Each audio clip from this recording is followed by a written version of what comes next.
और यहाँ सुने ना, जो सीता जी की माँ है ना, सुने ना, जनक जी से कहती हैं, बोले ये भरत का चरित्र कैसा अद्भुत है।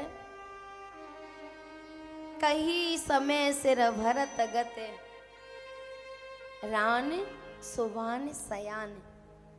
बोले ये भरत कैसा है। अच्छा, हमें जिसके बारे में चर्चा करनी हो उसके बारे में ज़्यादा कुछ कहने की ज़रूरत, एक बार छेड़ दो बस। अगर कोई अच्छे चरित्रवान हैं तो उनके उस चरित्र का वर्णन होने लगेगा, और अगर चरित्र अच्छा नहीं है तो उसके नेगेटिव पॉइंटों का भी वर्णन होने। और कुछ लोगों की तो ऐसी आदत होती है कि उनको तो कोई विषय चाहिए, कोई पॉइंट चाहिए बोलने के लिए, और किसी की भी चर्चा चल जाए, चाहे पॉजिटिव की चाहे नेगेटिव की, उनको फिर उस बात को विस्तार करना है, चाहे वो हमारे हित में है चाहे नहीं है। बात समझ रहे हो ना। अरे हमें क्या मिलेगा किसी की बुराई करने से। बहुत से लोगों की आदत है कि धाम में आके भी, भगवान की गोद में आके भी जय विजय जैसा काम कर रहे हैं। हाँ या ना।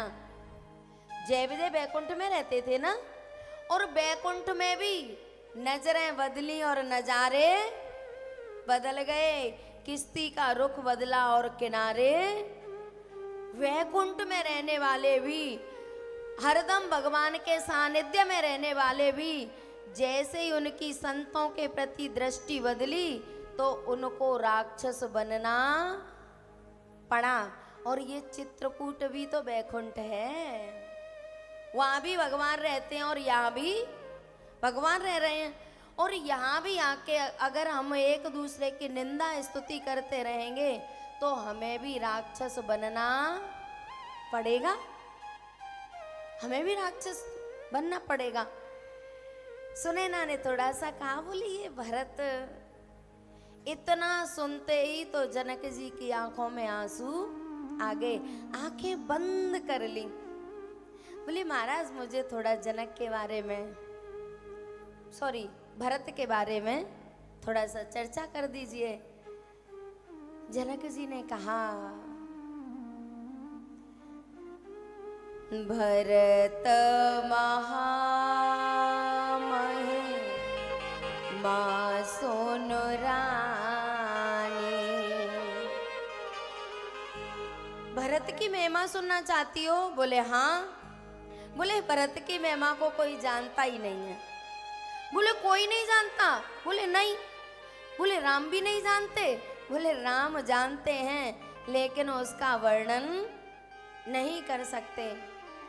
भरत महिमा सुन रानी, जानहि राम ना सकाए बखानी। बोले भरत को एक राम जानते हैं लेकिन उनका वर्णन करना उनके भी बस की बात नहीं है। जाने राम न सकें बखानी। बोले जानते हैं लेकिन वर्णन नहीं कर सकते। सुनैना ने कहा, बोले आप नहीं कर सकते तो तुलसी बाबा तो कर सकते हैं। बोले तुलसी बाबा ने तो भरत के चरित्र पे कुछ कहा होगा। बोले ये तो तुलसी बाबा ही जाने। किसी ने तुलसी बाबा से कहा, बोले भरत के चरित्र के बारे में कुछ बताइए। तब तुलसी बाबा ने कहा, बोले भैया राम के चरित्र का वर्णन करना अलग बात है, लेकिन एक साधु के चरित्र का वर्णन करना अलग बात है। और साधुओं में भी फिर भरत का, साधुओं में भी भरत के चरित्र का वर्णन करना। तुलसी बाबा ने कह दिया, वेदे हरे हर कवि को वेदवानी।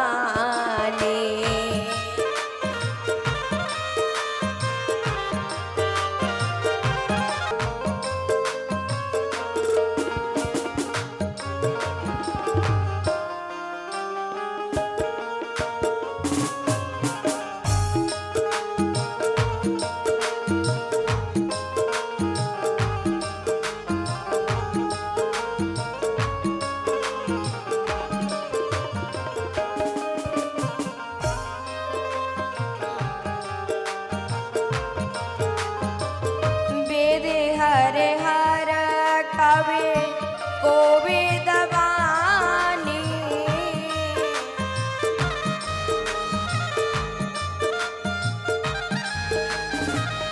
कहत साधु महे मास को जाने।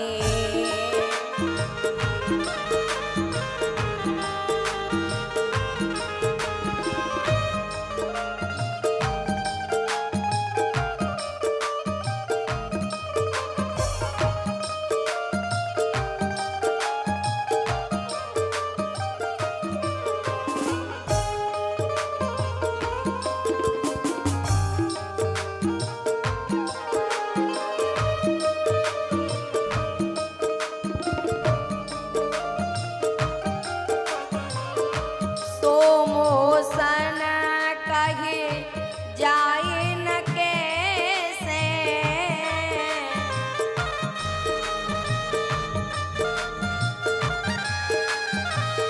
साग बने कमणे गुण गन जैसे।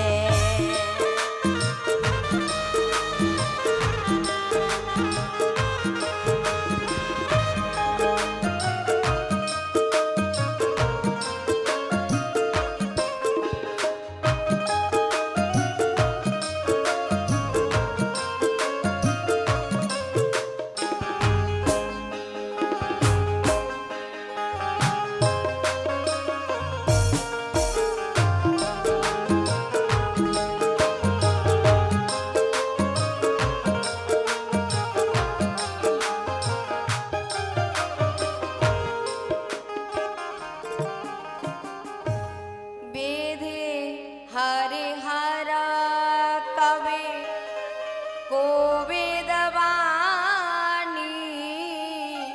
कहत साधु महिमा सको जाने। बोले ब्रह्मा विष्णु महेश वाल्मीकि सरस्वती, ये भी एक साधु की महिमा का वर्णन नहीं कर सकते। सरस्वती जो ज्ञान की देवी है, वो भी साधु की महिमा नहीं गा सकती। तुलसी बाबा ने कहा तो मैं कैसे गा सकता हूँ।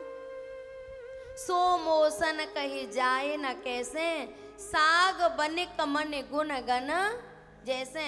बोले किसी सब्जी बेचने वाले को मणियाँ दे दो और कहो कि जाके आज सब्जी मत बेच, मणि बेच के आ।